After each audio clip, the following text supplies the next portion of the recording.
tonight we are featuring several things. The making of lasagna, homemade lasagna.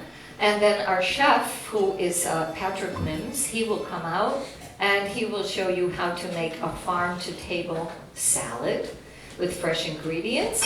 He will also show you how to make a lemon sole, okay? How to pan-seared sole with lemon, caper, and white wine sauce, okay? And he will also be featuring a bit of risotto.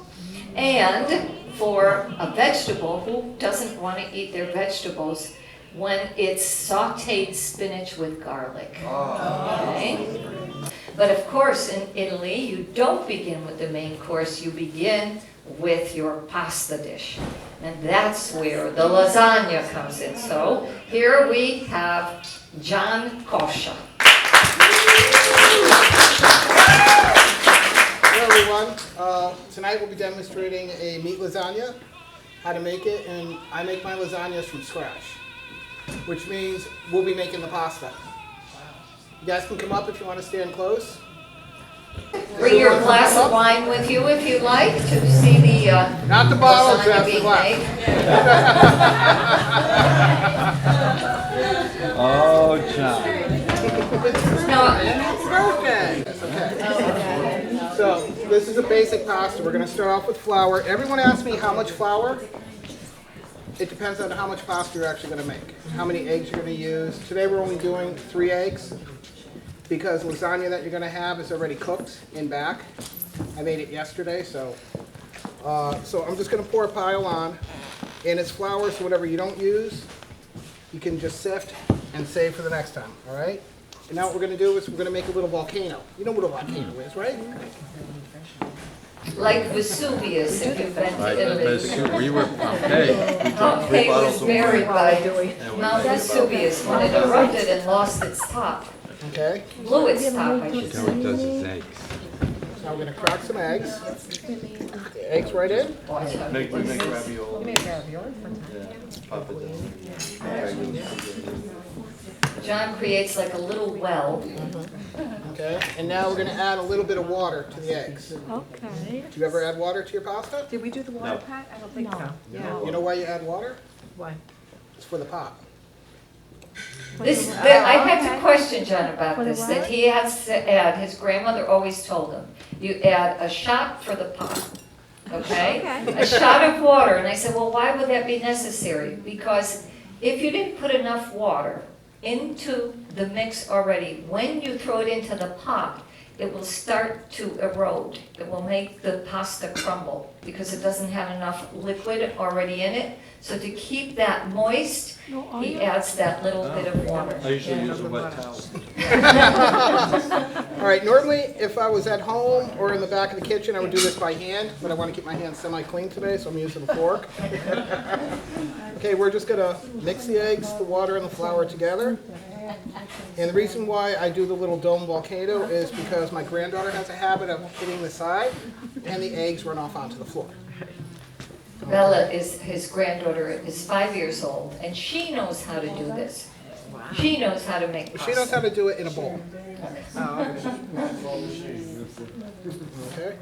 So then, now once it gets to a little thicker, you can actually go ahead, Could do this. flour this, get it off, and now we're gonna fold it in, over.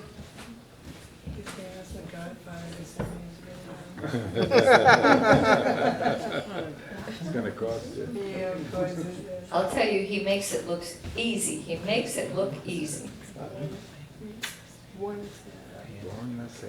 I did all my research too. I looked up the name lasagna to find out what lasagna was. Now, I must tell you that in Italy, we don't call it lasagna, we call it lasagne. It's plural because lasagna refers to the sheets of pasta. And you need more than one to build what you cook in the baking pan, correct? And therefore, they call it lasagne because there's more than one layer.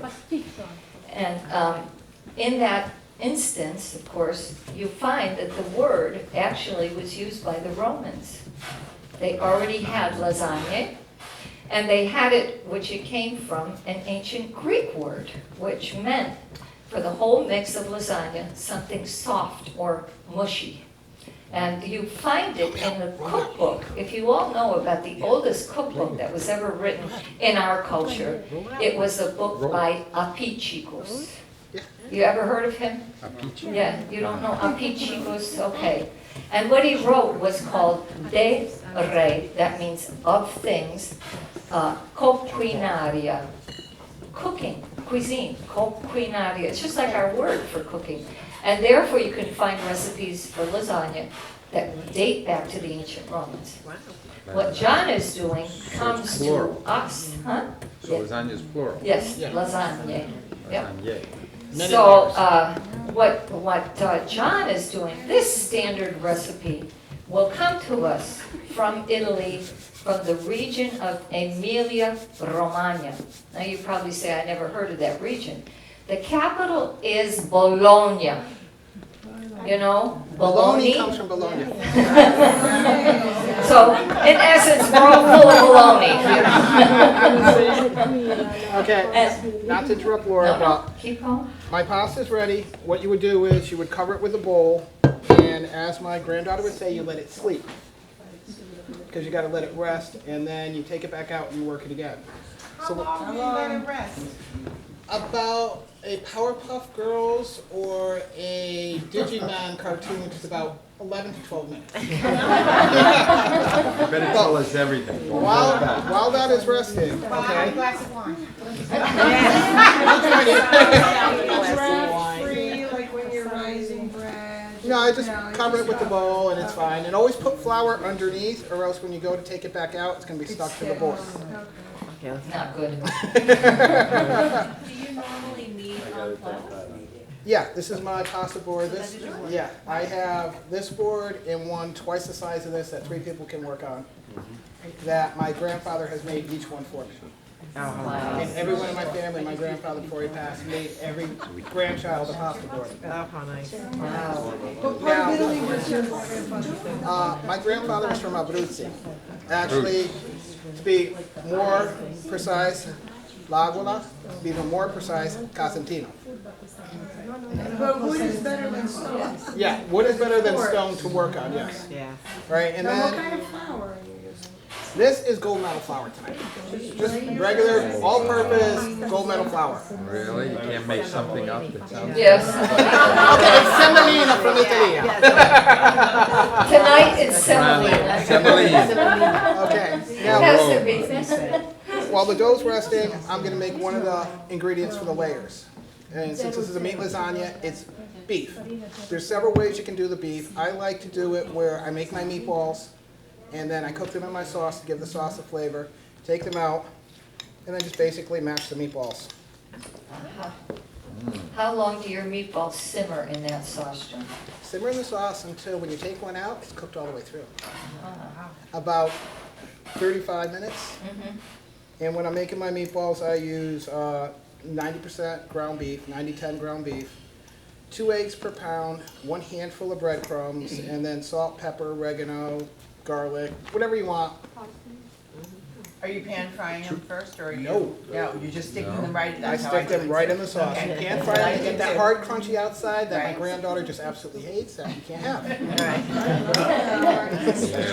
So before your granddaughter...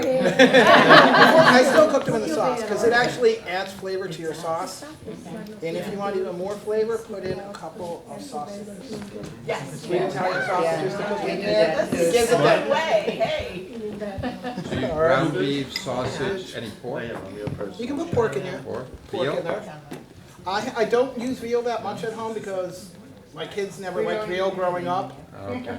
so I try to keep them. All right, so that's your meat. Now we're going to do the cheese. The cheese mixture that I use is ricotta cheese. Oops. Whoop. Chopped up Mozzarella. mozzarella cheese, Can we get this recipe? Parmesan printed out? cheese. Yeah. Yeah, but he's gonna leave something. I'm going to leave out the flour when you mix in the pasta. No, I can't cook. Which one got me, baby? All right, and then your spices. I use oregano, cilantro, basil. Cilantro. Yeah. Yeah. There's an addition. add whatever you want. Basil. I cheapen my meatballs and I use put the pesto, the herbs made pesto. And then I also add an egg.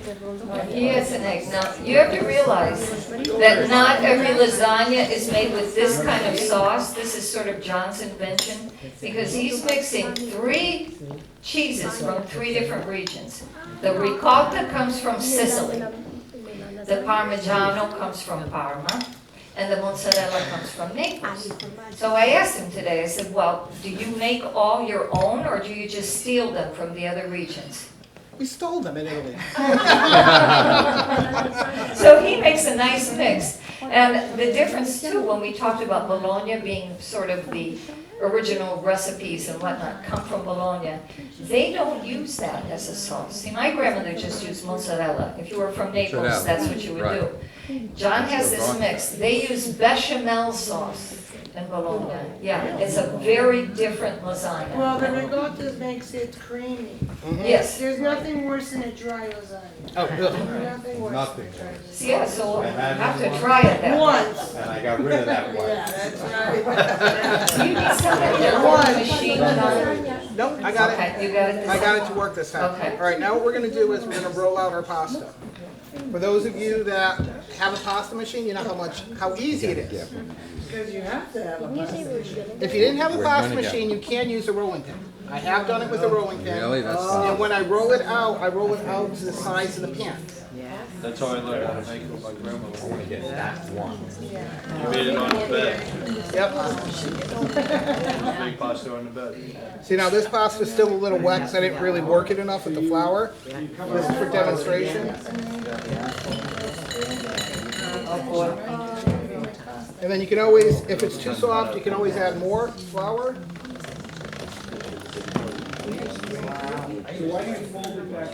Because I'm working in more flour, because the pasta itself was too soft. So you need the flour? You don't have to knead it. You can knead it, or you can just use the machine to knead it. The machine will work it in. Which, right? Anybody want to touch it here? Now we have show and tell, touch and tell. È nuovo, perché se tu guardi il tuo We have to do the other side. arancione così,